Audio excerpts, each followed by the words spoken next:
मैंने क्या बोला था, रिंग के साथ पाई बॉन्ड होना चाहिए। इसका देखो, इसका देखो, इसका देखो, इसका देखो और इसका देखो, इन सभी का हाइब्रिडाइजेशन sp2 दिख रहा है। इस एक्सिस के परपेंडिकुलर मिरर रख रहा हूं तो ये मॉलिक्यूल पलट जाएगा कुछ इस तरीके से दिखेगा, C+1 minus H plus x minus n/2, तो यहां से आ जाएगा 5 माइनस 3 यानी कि 2। अब मुझे बताओ 2p को अगर मैं फिल करूंगा तो 2p में 6 इलेक्ट्रॉन है, 1 2 3 4 5 6। हेलो बच्चों, बहुत नमस्कार। तो कल केबीसीसी का एक सवाल आपको अपलोड किया गया था, कौन बनेगा केमिस्ट्री चैंपियन, और काफी बच्चों ने उसका आंसर किया है। कुछ बच्चों के गलत हुए, कुछ के सही हुए। तो जरा ध्यान से देख लीजिएगा क्या है इसका डिटेल सॉल्यूशन, और आप ध्यान से देखेंगे इस सवाल को कुछ इस तरीके से फ्रेम किया गया है कि आपके बहुत सारे कॉन्सेप्ट रिवाइज हो जाएंगे। जैसे आपको यह पता चलेगा बेंजाइन क्या होता है, हाइब्रिडाइजेशन किस तरीके से निकाला जाता है, आपको अल्टरनेट एक्स ऑफ सिमेट्री का आइडिया लगेगा, लोन पेयर का आइडिया लगेगा, आपको आइसोमर चैप्टर का आइडिया लगेगा, आपको कोऑर्डिनेशन केमिस्ट्री का आइडिया लगेगा, आपको ऑप्टिकल रोटेशन से रिलेटेड न्यूमेरिकल्स का आइडिया लगेगा, और साथ में एटॉमिक स्ट्रक्चर का एक बेहतरीन कॉम्बिनेशन किया गया है। ठीक है, तो मजा तो आया होगा, सॉल्व किया होगा, है ना। जो पढ़ने वाले बच्चे उनने तो सॉल्व किया ही होगा। चलिए ध्यान से देखिएगा जरा क्या करने का है इसमें। सवाल पढ़ेंगे, आराम से सारी चीजें सॉल्व करेंगे एक एक करके। The number of sp2 hybridise carbon in benzene are x. ठीक है, तो सबसे पहली बात, बेंजाइन आपको पता होना चाहिए कि बेंजाइन क्या होता है।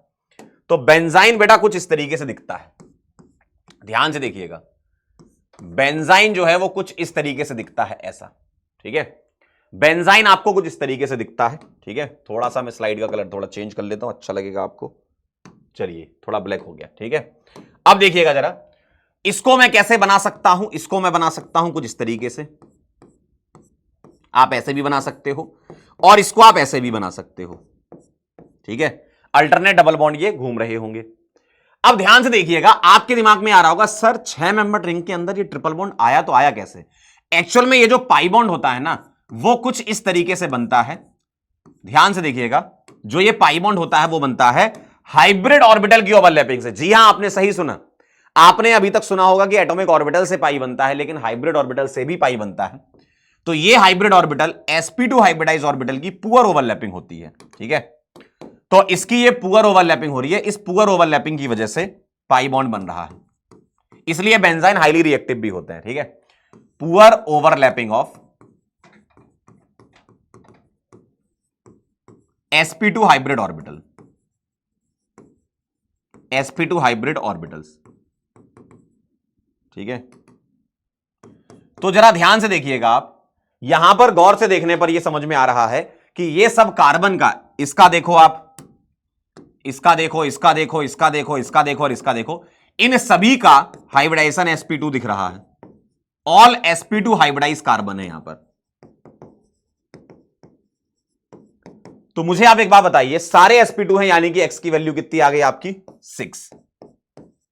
तो पहला अपन ने पॉइंट क्लियर कर लिया। बेटा सवाल को थोड़ा समझो, है ना, सवाल को थोड़ा समझो। मल्टी कॉन्सेप्ट सवाल है, बहुत सारे कॉन्सेप्ट मिक्स हो रहे हैं, और इस तरीके से अपने दिमाग को ट्रेन करो, है ना। हमारा मेन मोटिव इस सीरीज का यही है कि आप मल्टीपल कॉन्सेप्ट सोच पाएं। जब आप पेपर में बैठे होते हैं तो आप सारी चीजें एक साथ सोच रहे होते हैं उस समय, क्योंकि आपके पास सभी सब्जेक्ट वहां पर देखने को मिलते हैं। ठीक है, तो उस तरीके से अपन इसकी ट्रेनिंग कर रहे हैं कि आपका दिमाग भी ट्रेन हो जाए। ठीक, आइए जरा ध्यान से देखिएगा, ध्यान से देखिएगा। अब इसमें क्या कहा गया है, the number of localised lone pair in azobenzene are y. तो एजोबेंजीन क्या होता है ये आपको पता होना चाहिए।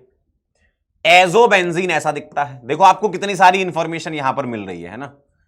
एजोबेंजीन दिखता है ऐसा, ph single n double bond n single ph, इस तरीके से। पीएच मतलब ये आपकी फिनाइल वाला ग्रुप आपको ऐसा दिख रहा होगा। अब आपको क्या चाहिए, अब आपको चाहिए लोन पेयर लोकलाइज। ठीक है, तो ये वाला लोन पेयर एक लोकलाइज है, ये वाला लोन पेयर एक लोकलाइज है, बाकी कार्बन के पास कहीं लोन पेयर दिख नहीं रहा है मुझे, यानी कि y की वैल्यू आपकी आ गई 2। तो लोकलाइज लोन पेयर आपको मिल गए 2। अगर आप ये सोचो कि सर ये डीलोकलाइजेशन होना चाहिए था, तो गौर से देखेंगे, अगर मैं डीलोकलाइज कराया था तो नाइट्रोजन के ऊपर +4 आ जाता है ना, इसलिए लोकलाइज की कैटेगरी में कंसीडर किए जाएंगे। अब यहां पर और क्या इंफॉर्मेशन है, the alternate axis of symmetry in trans 1,2 dichloro ethene is SZ, यानी कि पहली बात तो आप ये समझ लीजिए कि ये जो अल्टरनेट एक्सेस ऑफ सिमेट्री होती है, अल्टरनेट एक्सेस ऑफ सिमेट्री जो होती है उसकी बेसिक डेफिनेशन क्या है। अल्टरनेट एक्सेस ऑफ सिमेट्री, जिसको rotation reflection axis of symmetry भी बोलते हैं, है ना। Alternate axis of symmetry. इसका मतलब क्या होता है ये समझ लीजिए, इसको हम एस एन से रिप्रेजेंट करते हैं, एस एन से रिप्रेजेंट करते हैं, और इसको हम ऐसे डिफाइन करते हैं कि आप किसी मॉलिक्यूल को पहले घुमा दो, ठीक है, आप मॉलिक्यूल को रोटेट करो, क्योंकि रोटेशन रिफ्लेक्शन नाम ही इसका है, रोटेशन रिफ्लेक्शन है ना, नाम क्या है, रोटेशन, रोटेशन एंड रिफ्लेक्शन, ठीक है, रोटेशन एंड रिफ्लेक्शन।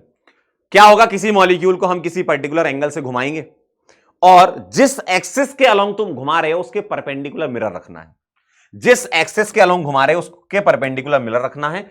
अगर सेम पिक्चर मॉलिक्यूल की रीअपीयर हो गई तो हम बोल देते हैं कि वो सिमेट्री कहलाएगी, AAOS। जैसे अगर मैं ट्रांस 1,2 डाइक्लोरो की बात कर रहा हूं, ध्यान से सुनिएगा, अगर मैं ट्रांस 1,2 डाइक्लोरो की बात कर रहा हूं तो अगर मैं उसको इस एक्सिस के अलोंग घुमा दूं, ठीक है, इस एक्सिस के अलोंग 180 डिग्री रोटेट कर रहा हूं, 180 डिग्री, है ना, तो यहां से आपका थीटा जो आ जाएगा 360 बाय एन आप लिख सकते हो, है ना, या एन लिख दो आप 360 बाय थीटा, ठीक है। तो आपने अगर 180 डिग्री घुमाया तो एन की वैल्यू यहां पर क्या आ जाएगी, निकाल लेते हैं जरा, ये आ जाएगी आपकी 2। तो अगर मैं इसको घुमाऊंगा तो मुझको कैसा दिखेगा, मुझको ऐसा दिखेगा, H C double bond C Cl H और यहां Cl, ऐसा दिखेगा, ठीक है। अब ये मत कहना कि सर कलर चेंज थोड़ी हो जाएगा, ठीक है, वो समझदारी है आपके अंदर, है ना। तो मैंने इसको घुमाया तो ऐसा दिखेगा, और अब मैं इस वाली एक्सिस के परपेंडिकुलर यहां पर मिरर रख रहा हूं, देखो जरा, इस एक्सिस के परपेंडिकुलर मिरर रख रहा हूं तो ये मॉलिक्यूल पलट जाएगा, कुछ इस तरीके से दिखेगा, है ना। आप इसको एक प्लेन मिरर की तरह कंसीडर करिए, आपको ऐसा दिखेगा।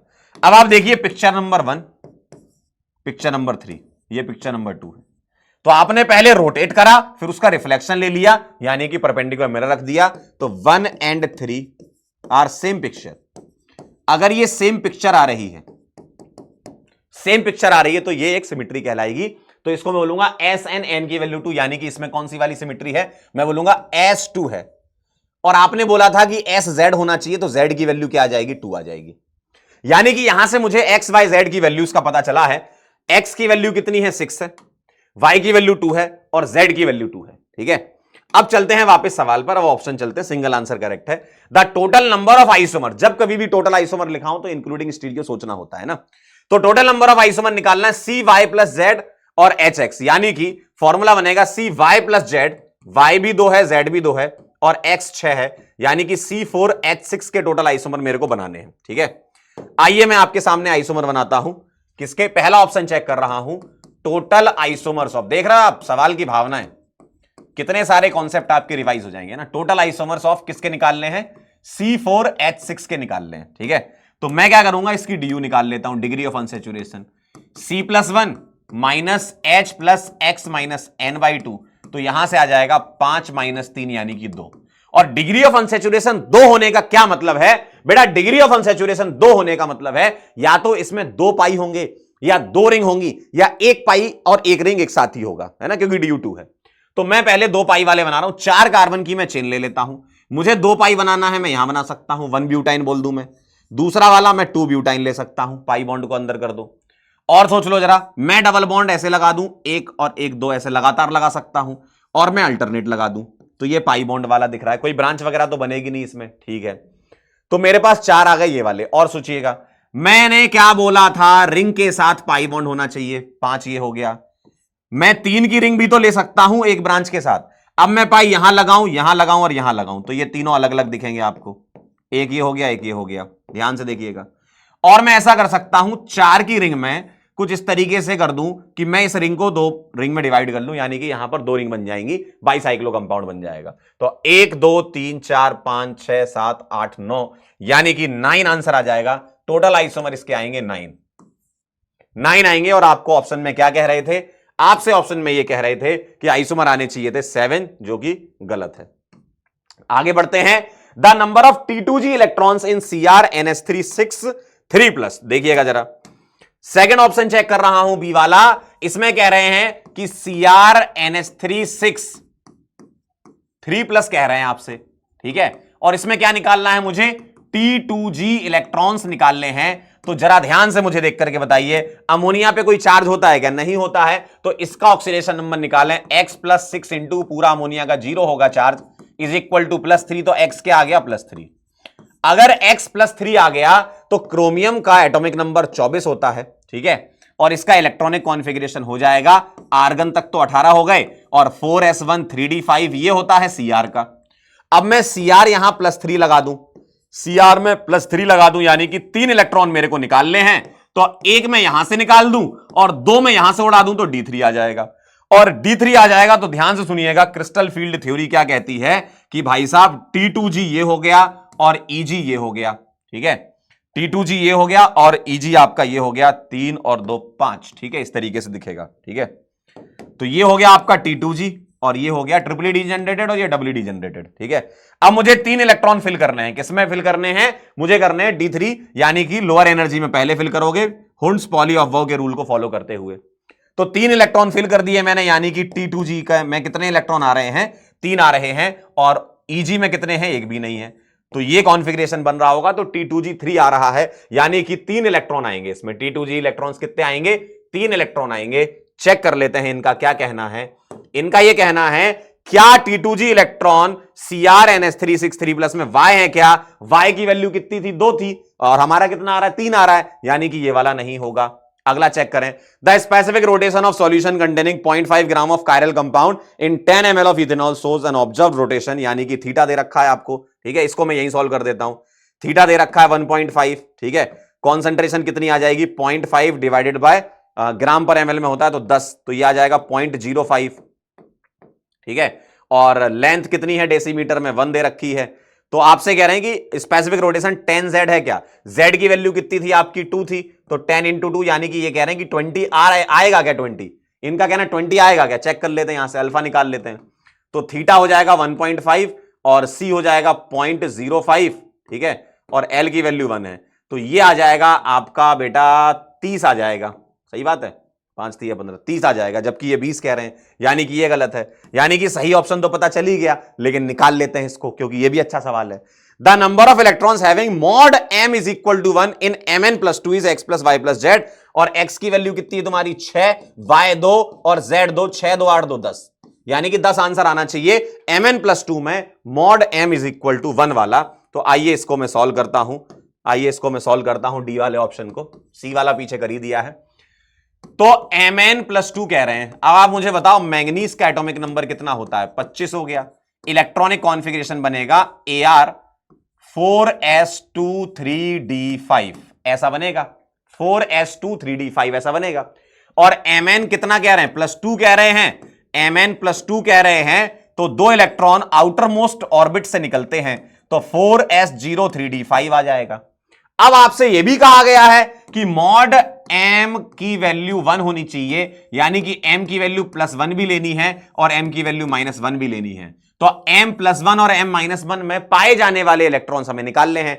तो मुझे बताओ, अगर मैं इसको डिटेल में लिखूंगा तो मुझे क्या मिलेगा, 1s2 2s2 2p6 3s2 3p6 4s0 और 3d5 ऐसा दिखेगा। अब मुझे बताओ m की वैल्यू +1 और -1 कहां आएगी, s ऑर्बिटल्स के लिए m की वैल्यू तो 0 रहती है, तो इसको नहीं लेना, ठीक है, इसको नहीं लेना, 0 वाला, इसको भी नहीं लेना, मतलब s वाले नहीं लेने हैं, s वाले नहीं लेने हैं, ठीक है, इसको भी नहीं लेना, और इसमें तो है ही नहीं वैसे भी इलेक्ट्रॉन, इसको भी नहीं लेना, ठीक है। अब मुझे बताओ 2p को अगर मैं फिल करूंगा तो 2p में 6 इलेक्ट्रॉन है, 1 2 3 4 5 6, और 3p में भी फिल करूंगा तो कितने मिलेंगे, 1 2 3 4 5 6, और 3d में फिल करूंगा तो 5 इलेक्ट्रॉन आपको कुछ ऐसे दिखेंगे, 1 2 3 4 और 5, ठीक है। अब मुझे बताओ, अगर मैं बीच वाला m इज इक्वल टू 0 बोलता हूं, तो आपको, मैं अगर इसको बोलूं कि m ये -1 है तो ये m+1 होगा, ये -1 है तो ये +1 होगा, ठीक है, ये -2 -1 0 +1 +2 ऐसे मैं लिख सकता हूं, है ना, मान लेता हूं मैं, कोई ना कोई तो एक क्वांटम नंबर होगी ना, मैग्नेटिक क्वांटम नंबर।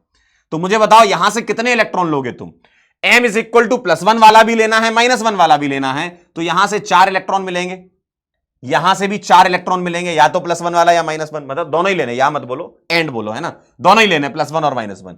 यहां पर आपको एक और एक 2 इलेक्ट्रॉन मिल रहे होंगे, यानी कि 2, और इनका सम करना है 4 + 4 + 2 यानी कि 10, और यही आंसर है, क्योंकि x + y + z की वैल्यू 10 आ रही है। क्लियर है एकदम। तो थैंक यू सो मच, बहुत बहुत धन्यवाद, आपने ये वीडियो देखा। और अगर आपको वीडियो पसंद आया है तो ऐसे और भी वीडियो मैं लाते रहूंगा, ठीक है, क्योंकि आप देखें इसमें मल्टी कॉन्सेप्ट क्वेश्चंस कवर हो रहे हैं और ऐसा नहीं है कि कोई नई चीज है, साइंस को कोई बदल नहीं देगा, है ना, आप ये समझ लीजिए, जो चीज है वैसी ही है, बस क्वेश्चन की फ्रेमिंग होती है। आप पिछले जेईई एडवांस के सवाल उठा के देख लो या फिर नीट के 2025 के सवाल उठा के देख लो, होते वो विद इन द सिलेबस ही है, सब लोग पढ़ाते हैं उसको, बस होता क्या है, क्वेश्चन की फ्रेमिंग। तो आप देखिए इस तरीके से एक नया सवाल आपके सामने देखने को मिला, इंडिविजुअल सवाल आपने कर रखे हैं, इसकी गारंटी है आपने कर रखे हैं, आपने सारे सवाल अलग अलग कर रखे। अगर मैं आपसे पूछता कि CrNH3 6 3+ में D2G इलेक्ट्रॉन, आप बता सकते हो, लेकिन ऊपर से जो फ्लो में सवाल आ रहा है और नीचे तक जा रहा है, उसकी खूबसूरती देखिए आप, है ना, उसको समझिए और हमेशा कुछ ना कुछ सीखते रहिए, है ना। क्रिटिसाइज करना तो दुनिया का काम होता है, लेकिन जो बच्चे सच में कुछ ना कुछ सीखना चाह रहे हैं, मैं खड़ा हूं, ठीक है, मैं मेहनत करूंगा, आप भी मेहनत करिए, ठीक। और इस वीडियो को अगर आपने देख लिया है तो इससे धमाकेदार सवाल अगला आपके सामने आने वाला है। तो मैं ऐसा करूंगा, एक दिन आपको सवाल दे रहा हूं, अगले दिन सॉल्यूशन, इस तरीके से अपना मामला चला करेगा। और वीक में ट्राई करूंगा, एक बार या 2 बार या 3 बार, अगर ज्यादा टाइम मिल जाएगा तो मैं 3 बार भी आपके सामने आऊंगा और इस तरीके से आपको ओवरऑल क्वेश्चंस की प्रैक्टिस करवाऊंगा, मल्टी कॉन्सेप्ट, ठीक है। चलिए, तो अपनी तैयारी को 4 चांद लगाइए, एकदम धुआंधार पढ़ते रहिए। मिलते हैं बेटा फिर नेक्स्ट वीडियो में, तब तक के लिए ओके बाय।